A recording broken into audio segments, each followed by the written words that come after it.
এসকালে একটা সুইপারের সঙ্গে মধ্যরাত্রে প্রকাশ্য রাস্তায় একটা অচ্ছুতকে মুখে জড়িয়ে কি প্রবৃত্তি তোমার কমিশনার? কেড়ে অসময়ে বিরক্ত করছে। হ্যাঁ আমাকে বলছে কেড়ে। তাই তো দেখছি এমনই উন্মত্ত যে রাজ্যের স্বরাষ্ট্রমন্ত্রীকেও চিনতে পারছে না। চিফ মিনিস্টারের পরেই রাস্তা। হ্যাঁ চিফ মিনিস্টার আপনাকে যথেষ্ট সম্মান করে থাকে। কমিশনার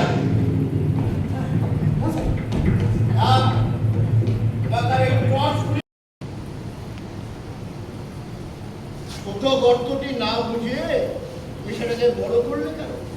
সত্য কথাটা স্বীকার করো। কনস্টেবল কিন্তু সত্যি কথাটা বলেছে, তুমিও সত্য বলো। একটা পোতলা বার করে এক বোতল স্যার। যার উপর রাজ্যের প্রজাবর্গের নিরাপত্তা নির্ভর করছে সে কিনা পুতলা বানাবে? কেন তুমি কি স্যালারি পাও না? আমি স্যালারি পাই কিনা আপনি বলুন। গত 6 মাসে একটা কানা করেও টাকা নেই। শুধুই বলছেন যে রাজকোষে অর্থাভাব, রাজকোষে অর্থাভাব, আর বেতন হবে না। রেগুলার স্যালারি না পাও, ডিউ স্লিপটা তো পাচ্ছ। আমি তো বলেছি কোনোদিন না কোনোদিন দেশের অবস্থা ফিরলে সমস্ত হিসেব করা থাকছে, সব স্যালারি পেয়ে যাবে। কবে ফিরবে?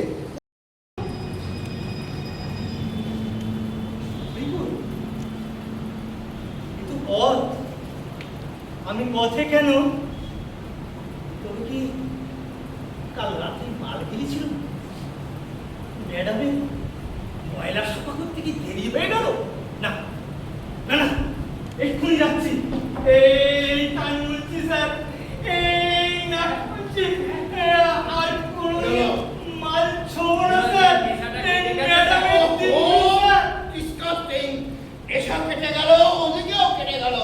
কমিশনার না খাবো না, না খাবো না,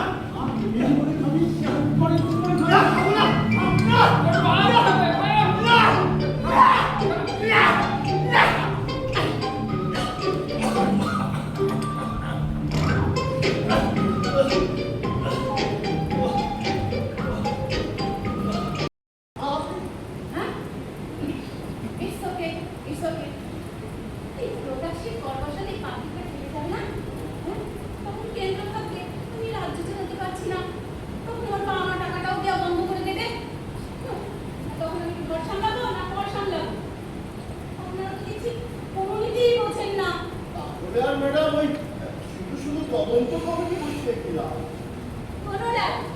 যিনি বসিয়েছে সব কটা টাকা দিয়ে তিনি করেছে। রাতে টাকা উনি করেন। মনোলা না না না, একটা লাভ আছে। তিনি তো বুঝতে পারবে যে রাষ্ট্রের আইন শৃঙ্খলার ব্যাপারটা একেবারে মুঠোয় পড়ে রয়েছে। Good, very good. আপনাকে আমি এবার রাজ্যসভার একটি সদস্য করব। পুরো দাঁত নেই। এই আপনি ঠাকুর করে না, এদিকে সব আমায় কিছু দেবেন দাদা? চাপ। এই শোনো, বলুন। এই ব্যাগের মধ্যে 4টি ফ্রেশ পাই। একটি আমাকে দাও তো। এই ক্যান্টিনের ব্যাটারা এত তেল মশলা ঝাল দিয়ে রান্না করে না, এই গলা আমার জ্বালা করে। দাও।